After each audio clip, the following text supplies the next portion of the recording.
Dans cette vidéo, j'aimerais un peu te parler de ma vision de la vie tout simplement et comment j'aborde la vie. Personnellement, je suis quelqu'un qui adore jouer, donc bien évidemment, je vois la vie un peu comme un jeu. Donc dans cette vidéo, je vais tout simplement te partager ma vision de la vie et peut-être que ça te permettra de voir la vie plus facilement et d'avoir certaines stratégies et certaines clés pour tout simplement hacker le game.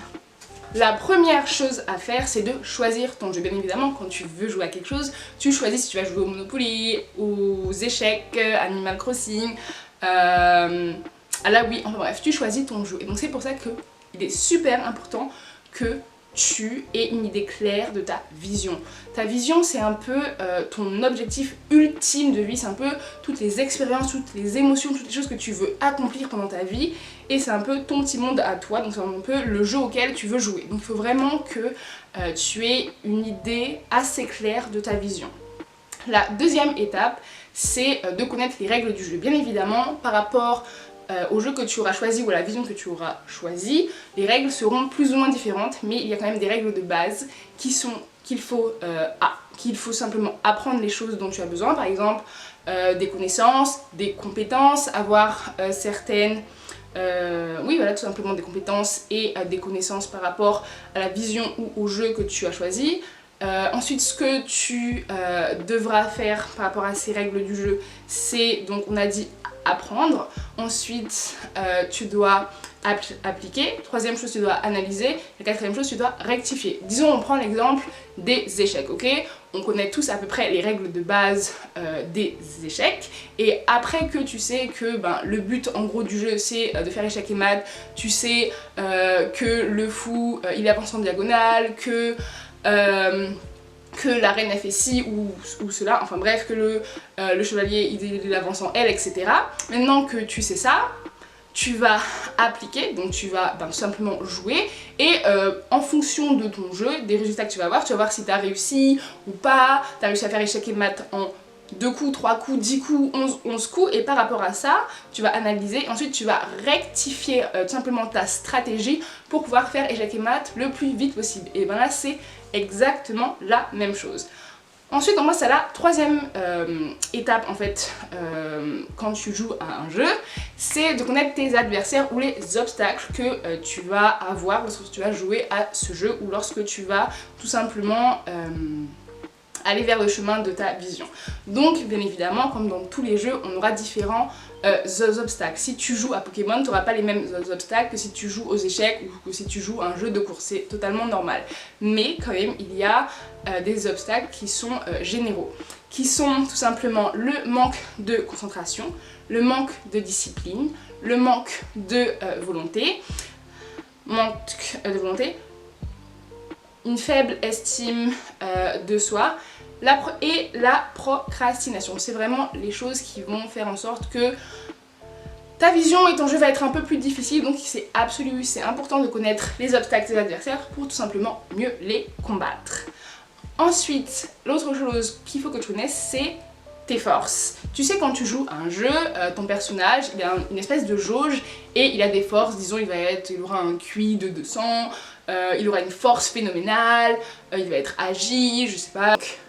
Passons à la cinquième règle, ou la cinquième étape. La cinquième règle, la cinquième étape, c'est vraiment un peu mon étape préférée. C'est tout ce qui est les stratégies, les petits tips, surtout les hacks que tu peux mettre en place pour hacker le game. Et quand je te parle de hack ou de stratégie, c'est par exemple des outils comme la méthode Podomoro, qui est tout simplement une méthode d'organisation et de productivité qui te permet d'être beaucoup plus concentré et de faire plus de choses dans un laps de temps plus court, tout simplement parce qu'en fait on s'est rendu compte que ton esprit, ton cerveau n'arrive pas à se concentrer sur une même chose pleinement pendant un long laps de temps, tu vois.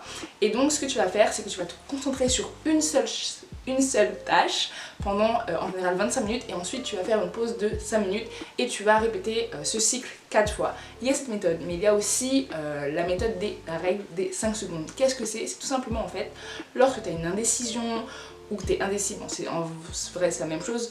Donc ensuite il y a la règle des 5 secondes. Qu'est-ce que c'est? C'est tout simplement une règle que tu utilises lorsque tu es indécis ou que tu n'as pas trop envie de faire quelque chose.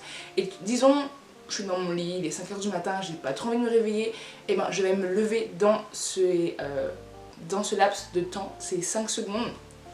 Pourquoi? Tout simplement comme ça, si tu veux, mon esprit, mon cerveau n'aura pas assez de temps pour que j'ai une pensée qui me dise non Sandy t'inquiète, tu peux encore rester dans ton lit 1 minute, 5 minutes, 10 minutes, tu vois. Aussi comme outil tout simplement le jeûne intermittent qui est en fait une pratique alimentaire. Et en fait qu'est-ce que c'est? C'est que tu vas manger pendant un certain laps de temps, ce qui va te permettre en fait d'avoir plus d'énergie, parce que comme tu le sais peut-être, la digestion te prend énormément d'énergie et donc tu auras beaucoup plus de temps, et en plus tu auras beaucoup plus d'enzymes, ta concentration d'enzymes.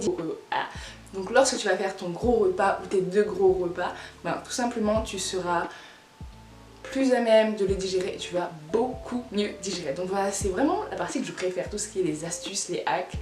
Et donc voilà, donc je vais récapituler pour que tu puisses avoir un peu une idée d'ensemble. Donc la première chose que tu dois faire, c'est tout simplement choisir ton jeu ou choisir ta vision.